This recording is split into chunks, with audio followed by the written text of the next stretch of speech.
Let's strategize together. Let's hear it from an expert. Join the conversation, it's informative and free. You and me, let's talk some strategy.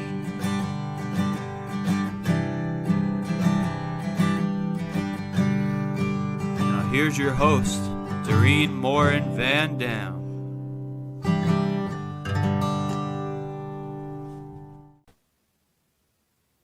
Hello, everybody. It is me, Dorien Morin-van, with another episode of Strategy Talks. If you have a podcast and you have guests, you need to be here. We're talking to an expert on podcast interviewing. But if you are thinking about starting a podcast and you want to be a guest on other people's podcasts, you also need to be here, because we're going to give tips for both sides of the aisle: how to interview and how to be interviewed, how to show up as the best guest ever. So before I introduce you to today's guest on my show, who is an expert in podcasting, I want to do a quick shout out and hello to everybody who's here live, and all of those of you who might watch this on the replay. Put hashtag replay in the comments. And if you're listening to Strategy Talks as a podcast, welcome so much. We want to make sure that you know that we appreciate your listening. Before I introduce our guest today, a quick shout out to our sponsor, Social Insider. They are the intuitive dashboard for social media analytics, reporting, and competitors analysis for brands and agencies. If you need data, you need Social Insider. So without much further ado, here's today's guest, Victoria Bennion. How are you, Victoria? Hi, I'm great. Thank you. Really glad to be here today. Yeah. So if you're watching live, if you're with us today, put in the comments where you're joining us from. We'd love to know where you're watching, whether you're on LinkedIn or YouTube, or maybe on Facebook. But we're going to talk about podcasting on both sides of the aisle, right? Interview tips on if you're the host and you want to get the most out of your guests, but also maybe you've been asked to be a guest and it's something new to you, or you want to show up as the best guest ever. We're going to talk to you about with Victoria about all of that. So who is Victoria? She is the founder of the Victoria Bennion podcast booking agency, where she works with expert business owners to build their brands and grow their businesses through leveraging podcast interviews. She also hosts the Best Guest podcast and is co-author of the most amazing marketing book ever by Mark Schaefer and friends. So that's amazing. I actually didn't realize you're part of the book, Victoria. That's great. Yeah, it was a really great experience. That's wonderful. So, the best guest ever. What's that all about? Let's start with that. Okay, so if you're being a guest on other people's podcasts, there are some ways that you can really make a great impression, be a good guest.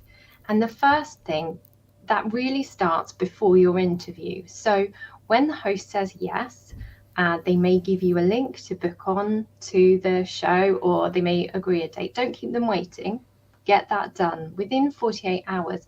Otherwise, you kind of risk looking uninterested, or hosts, can only have a certain number of slots sometimes, and they fill up really quickly, and you can lose the slot, and then you have to go back and say, I didn't do it in time, So that first impression starts way before the interview. Again, once you get it all booked, hosts might ask you for your biography, your headshot, any other information. Get that over to them ASAP again, and then you're nice and organized and you're making a good impression way before the interview. Those are some great suggestions. And as a podcast host, and I'm sure you're dealing with that too, we have seen those who are busy who say, yes, I'd love to be on your podcast, and then don't fill out the paperwork. And I don't know how far in advance you book, but I sometimes book out 12 weeks, 14 weeks. And so if somebody says yes but doesn't book, then they're 4 months out or 5 months out. So then I feel bad. So I love this advice. This is great. If you're invited to a podcast and you get sent a link, book it. That's great advice. So what else? Absolutely. What else can we do? Okay, so have some headphones and have an external microphone. If the podcast is using video, find that out as well. You can, if the host doesn't tell you and you don't know, you can ask that question just to make sure that you are prepared. So it's not really, it's not going to be good enough quality just to use the computer's inbuilt microphone, and you're going to need earphones. And I know I've had people say to me, but I sound fine, don't I sound fine? But once that's blown up on that audio, you'd be surprised. It's just not going to give hosts that quality, and you want them to be able to use the interview too. So they're giving you a slot, they're putting time and effort into it. You want it to sound as good as possible, you want it to look as good as possible, because also that way you're helping listeners stay tuned in. They're not going to turn off because it's crackly and they can't hear you and it's all breaking. So get some basic equipment. So that's a really good point, right? So we're talking about podcasting, which main focus is audio. So if you're thinking about being guests on other people's podcasts and you're using that as a way to get in front of somebody else's audience, because that's really what we're talking about, you need to invest in good sound, and you need to be willing to have a quiet spot to record, and you need to be willing to have a good microphone, use the headset, and get that good audio out. Those are great points that you're making, Victoria, because we don't want to waste anybody's time and not have a good audio, because we're talking about podcasting. Yes, we have video to go with it, and that's an opinion, right? Do we want to do video while we're recording the podcast? Do we multitask? Do we want to be able to put it everywhere? And I do that. Obviously, this live show becomes a podcast. And if you like video and you're thinking about doing a podcast, this is a great way to get in front of your audience, right? To do a live show and then take the audio, strip the audio off and make it a podcast. But you need to make sure you have good audio in order to do that. So then what about preparation on the topic? So you say you're a guest, you're going to be on a podcast. What do you need to do to prepare? So hosts run their show slightly differently. Some are going to give you advanced questions, or they might just give you an idea of the topic that they want to cover. So if you have that information, make sure that you do know what you're talking about a little bit. You could do some bullet points. So say 3 or 4 points, or you've got an idea of where the interview might go. Make sure that you've got some examples to illustrate the points. Make sure that you're going to the interview with the intention of adding value to the audience. Your agenda definitely doesn't want to be to sell. So I know we talked about that you want to be on the podcast to get in front of the host audience, to reach wider people, but you do need to go with the right intention of sharing, adding value, and through guests, through the audience listening to you, they're going to want to connect with you just through what value you share and who you are. So don't go in and be salesy. I mean, I've heard of hosts who've had guests and they've just pushed sales and they've not used the interview, so it's in no one's interest. So take some time to prepare, to know your points. You probably do. You're probably talking about topics that you're an expert in. If you're a small business owner, a marketer, or whatever, you know what you're talking about, but it can just help to go through it a little bit and just think of stories that you might share, because stories make you a more memorable guest and it helps establish that connection, and it helps you to be more entertaining and it builds that trust. So it's really worth thinking through some stories that you can share. That's a great point. I have a follow-up question for that, because I think that's a dilemma that sometimes we get into at podcast hosts. So I might ask somebody to be my guest because I met them at the conference, or I think they're interesting, or, I've been on their podcast and I go, oh, come on my podcast. Who then gets to decide on what the topic is? So let's talk about that, if you will, because you kind of touched on that, on how to prepare, but is it the responsibility of the guest to say, I want to talk about this, or is it the responsibility of the host to say, this is what I talk about because this is what my audience wants? And the reason I'm asking this, for example, I've worked with somebody before who has several books, and a new book came out, and she really wanted to talk about the topic in that last book.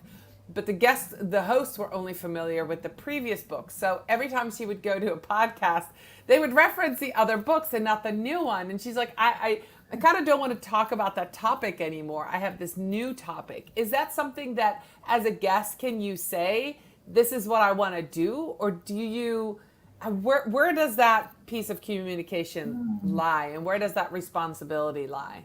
So when we're pitching our clients as guests on shows, we come up with some suggested topics and questions that they can talk about.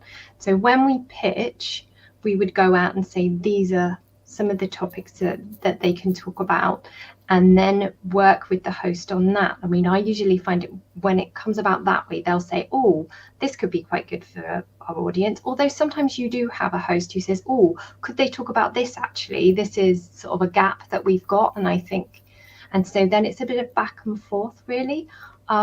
It's trickier if it's somebody you know who's invited you on, I suppose. It's often the host. In that case, I'd be kind of talking to your client who's got the books about how maybe she can weave that new topic in, or try to direct in that way a little bit. But yes, I think it's perfectly okay to say to the host, look, I've got this new book and I could talk about this from it.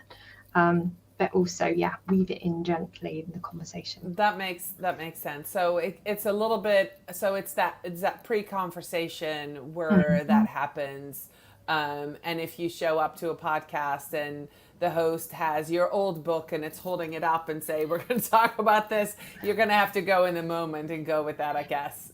I guess so. I think it's, you really want to have had some conversation beforehand, or maybe you could request a pre-interview to just talk over the topics, or just offer to send the host a copy of your new book if they don't already have it. You know, I've got this new book out, and if you've got a number of copies at your disposal, you could always say, and if you'd like a couple of copies to give away to listeners, that's something that we sometimes do with clients, and then hopefully that might get the host in the thinking space around the new book.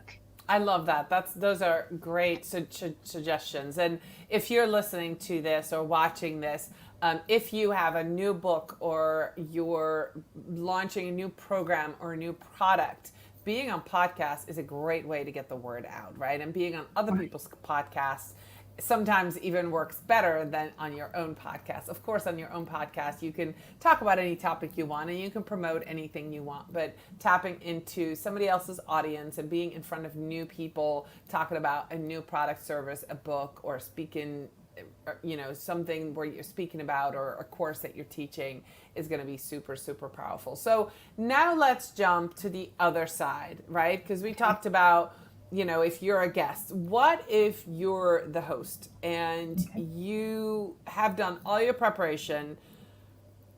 What do you do when a guest doesn't show up? Oh my goodness. Oh, that's difficult. So are we talking about a live show when your guest doesn't come up? Either one. I mean, I've had both happen. Yes. Do you know, I had that recently. A host contacted me and a guest hadn't showed up, and she said, I'm really stuck. It was someone I knew, and she said, can you come on and do, fill in a spot for me? So I guess I was actually booked in about a month later, so she was just trying to move me up the list. So I guess you can do that. I think that's where, if your podcast interview isn't just interviews, maybe you have some solo episodes, that's the time you can pop in a solo episode. Or as you were saying, make sure that you've got a few kind of lined up, have a few in the bank all the time, so that if you lose a guest, you've still got something that you can publish that week. Yeah, I've had to do that before, where a live person didn't show up and I had one prepared, pre-recorded that I stuck in the slot. So I guess that's a good way. How about if you're pre-recording? How many chances would you give a guest that doesn't show up? I do usually give 2, but that's for me. That's probably about all I do. I don't know. It depends on the reason. I guess it depends on the reason that they give you. If they just don't show up, that's not so good. But if something's come up, some kind of emergency, and they need to reschedule, probably give them one or two sort of chances. But after that, I'd be thinking, I don't think they're really interested in this. Let's find someone else who's right. Yeah, no, and that's, when everything else takes priority over your interview, that's when you know. So what can somebody do to be a good guest? I know we're jumping kind of back and forth between hosting guests and being a guest, but if there is a list of things that they can do besides being on time and being prepared, is there anything else that they should do? Should they offer to promote? What are some things that? What are some things that I was going to say? Guest, yes. Okay. Go ahead. Go ahead. Yeah, definitely. You want to come to the interview with what else can you do for the host? They're giving you access to this audience that they've taken the time to build. So you don't want to come on and just be taking, you want to be giving too. But promoting the episode is actually in everyone's best interest. It's in your best interest, because if you promote the episode that you're going to be on, more people are going to hear about the show, more people are going to listen to the episode. It's going to drive more traffic to the host website if that's where the podcast is hosted, and then more people are going to hear about your episode. So it's so important to promote the episode when you're on it. And that can also start before. You can do a quick social media post, like I'm really looking forward to speaking to Dorien on Strategy Talks, and just let people know. So if that's a live show, you're helping bring along the audience at the time. And afterwards, make sure that you are sharing it. You're sharing it when it goes live, and you can keep sharing it. This doesn't have to be a one-off thing. That's a great benefit of podcast interviews, is this content that they give you as well, that you can keep resharing. You can pull out different bits, you can take clips, you can take quotes, you can make audiograms. It doesn't have to just be I was on this podcast. You can do it in so many different ways, and then you're just continuing to boost the show. But also it's great for your authority, it's great for providing content to your audience. So that's a great point that you bring up. So the repurposing of the podcast, whose responsibility is that? Is that something that the host should do and give the clips to the guest? Or if the host doesn't provide that, can the guest say, can I have the file, and the guest takes care of it? Which one, or can it go both ways? So I think it's ideal if the host does this, because again, as a host, so coming from a host point of view at the moment, you really want the guest to share the show and amplify the episode to their audience. So if you provide them with assets, if you make it easy for them, then it's more likely to happen. But again, and we work with hosts, some do, some don't, and we always ask, if we're booking guests, we always ask the host if we can have permission to repurpose it for our clients, and then they will do it themselves or get their teams to do it if not. But I think from a host point of view, I would at least try to provide some basic graphics just to make it easy. Okay, so you're talking about graphics, but you could also provide, besides graphic, you could provide what else? You could give them the transcript, you can give them the file, you could create a blog post, you could give them example social media posts that they can copy and paste. Definitely make sure that they've got your handles for social media and ask them to tag you so that you're aware, and then you can comment. As you said, you can make the video clips, the audiograms. It's how much time you've got, but it depends what software you've got, but often it's quite easy to get a transcript and do a few graphics. Okay, so what software would you recommend for doing some of these things? So we often use Descript, so that gives you the transcripts, but Rev, you can get transcripts, or there's so many, aren't there? So many things available, so it doesn't need to be costly depending on what you use, but you can just pop that in a file. We tend to put together a file with the assets and just share it with the guest. Okay, so when we've talked about all kinds of things we should and shouldn't do as a perfect guest and a perfect host. Actually, we've talked about what we should do. Let's talk about what we shouldn't do. Are there some things that are just is going to make the job of a host harder, or as a guest that you should really avoid doing? So do your best when you make that appointment for your podcast interview to keep it, as we said. I think if you chop and change, that's not great. We did say be on time, so I'd probably add to that, be early.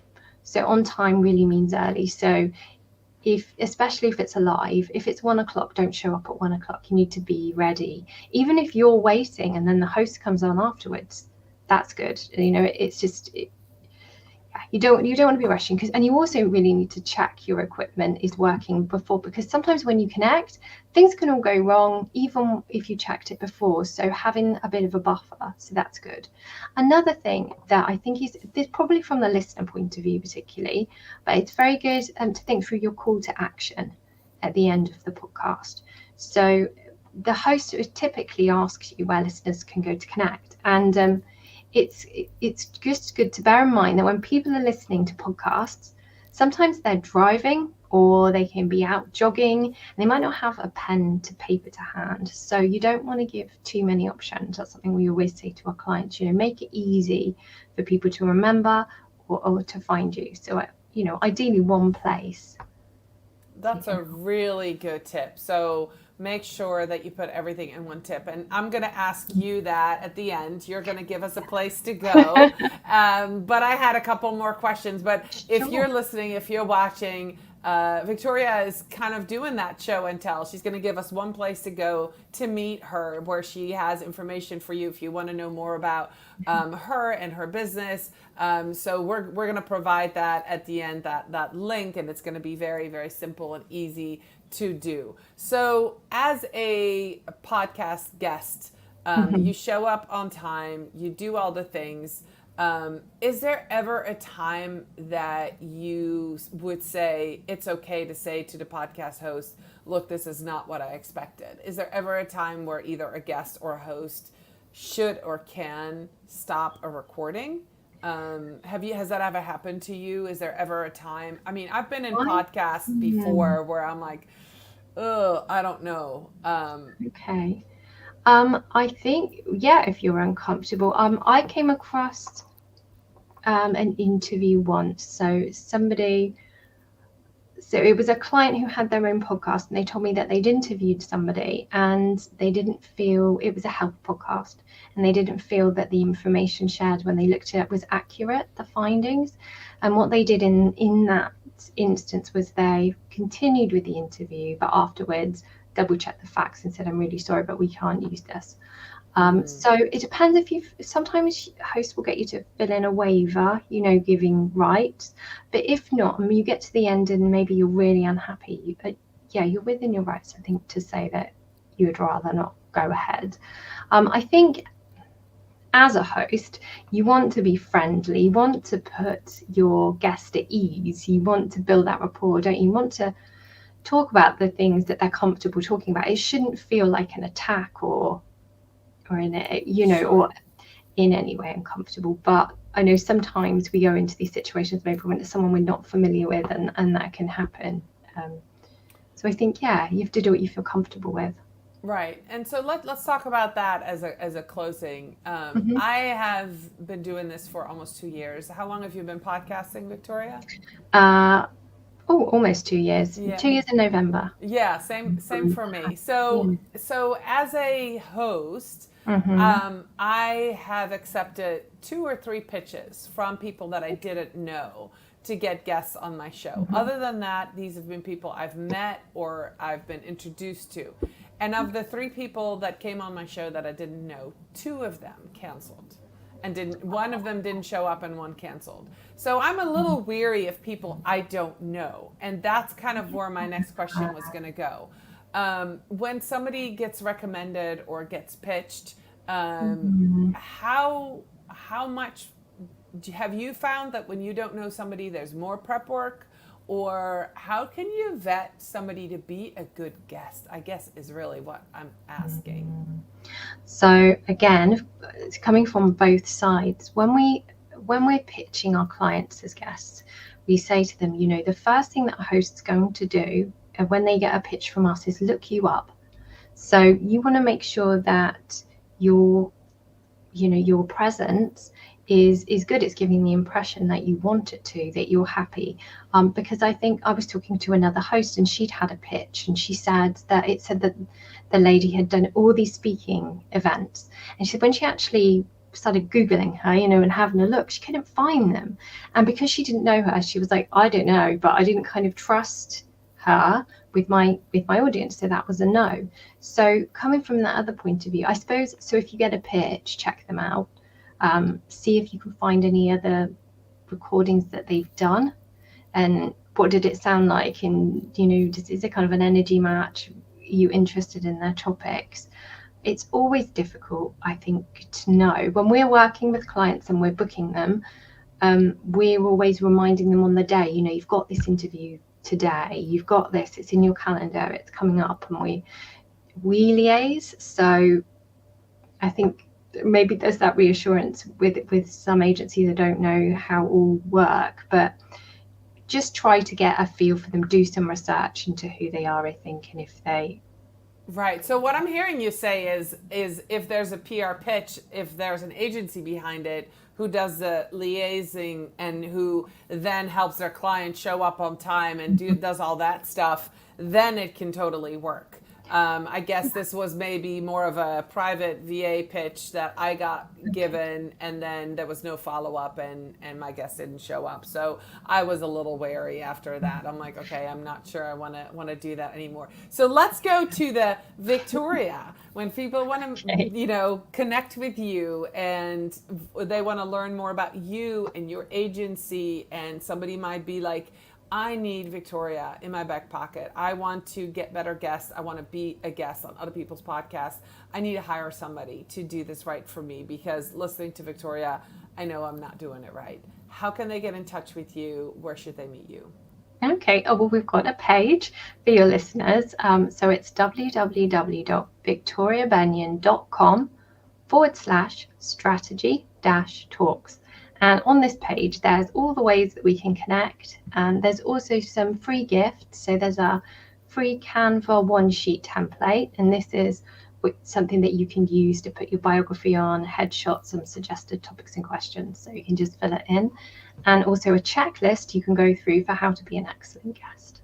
That is wonderful. I'll make sure to put that in the show notes. So if you're listening to this, you can click on the show notes, and that link will be in there. And if you're live with us, I'll go back to all the places where we're live, and I'll put that link. So if you've listened to this, I will go ahead and share that link with you, so you can click on it and find all these wonderful tips, and the template is wonderful. Victoria, you have been a fantastic guest. I love that you didn't just tell us what to do, but you're showing us how to be a great guest. I appreciate you so much. I loved meeting you earlier this year in California, and that's really how I get a lot of my guests, by being out and about at conferences and meeting interesting people and saying, hey, let's stay in contact and let's be on each other's podcast if both of us have a podcast. I love that. And having that personal connection with people, I think, makes you a good guest as well. Having an interest in what the host is doing, what their business is like, and being able to chat as a business owner to business owner, or if you're both in the same area of employment or whatever the connection is there. I think having a connection makes you be a better guest. So anything that we didn't touch on, Victoria, that you want to give our guests as they go on this journey of being podcast guests, something that I might have missed or didn't ask about? I suppose only one thing we didn't talk about was nerves. So for anyone who wants to be a guest, but maybe they're thinking, oh, that's maybe a bit scary, or I'm not sure, I would say just remember that, as you saying, really, it's a one-on-one conversation. So if you focus on the conversation that you're having with the host and forget who might be listening, that can really put you at ease. And the more you do, the easier it gets. Once you've done 4 or 5, your nerves start to sort of disappear. That could be really helpful. In fact, I had an email from a client this morning who was checking in with her about an interview later, and she said, I'm actually really looking forward to it. She said, I can't believe I'm saying this. A few weeks ago, months ago, I would have been really scared, but now I'm looking forward to it. So that's what I would say. Just get started. That is wonderful advice. It's a great way to end Strategy Talks. Thank you so much for being here, Victoria. Thank you so much to those of you who were here live with us and those of you who listen to this as a podcast. I'll be back next week with another episode of Strategy Talks. See you later. Bye, everybody. Thank you.